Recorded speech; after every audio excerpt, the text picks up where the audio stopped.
I'm here with Erin McMorris, and we're really excited about her new line. And this is the Weekends line, isn't it? Yes, it is. And this is the laminate? It is.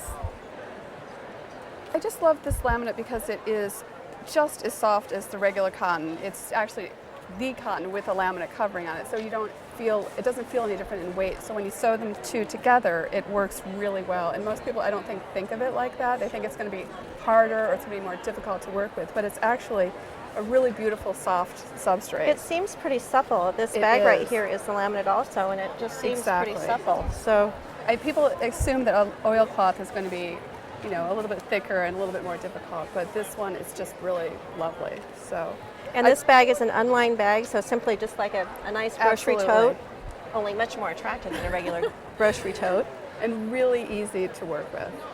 And now you've done this in several different things here, right? The pillows all have a little bit of... Exactly. I just like using the scraps because it's it's sort of like a spot varnish. So you look at it and it's mostly cotton, but then you get just a little bit of, Well, and this is great because basically, so you don't even have to have a pattern. You just sew strips together. Yeah, I'm really into sewing just really quickly, really sort of scrap collection. Nothing lines up perfectly. It's just for fun. And well, I think this is great because basically you buy fabric for a great project, and then you have these scraps left over, and now you have home decor as well. Yeah, and the laminate is just really added some bits of texture in there, so unexpectedly. So and. You like to say, I save every bit of my laminate because I will use it for something. So. Well, I think everybody probably wants to be able to use it for something. I just think this is a great idea in terms of the different textures, but still having that nice suppleness and so to you don't get that full feeling of, most people probably don't want a vinyl pillow on their... No, probably not.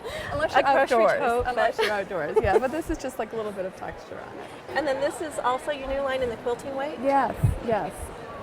And you were saying, I think you were saying that it kind of reminded you of like a picnic in a park? I usually get my inspiration halfway through working a collection. And on this one I started getting an idea of sort of a retro style picnic.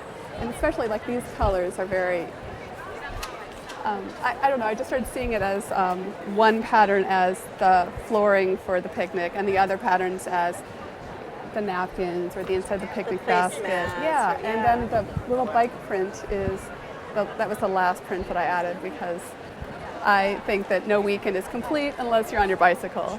Well, I know that you mentioned that you thought it was great to use the bicycles in all different orientations. Exactly. And that's kind of what's happened in this quilt is you don't have to have them just one way. I love working with one-way prints in a different, I think it frees you.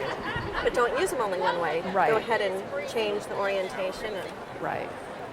I like the way that turned out. Yeah. Well, thank you so much for saving some time for us today. Thank you. And again, this has been Erin McMorris sharing her thoughts on her new collection. And take those suggestions on laminates, folks.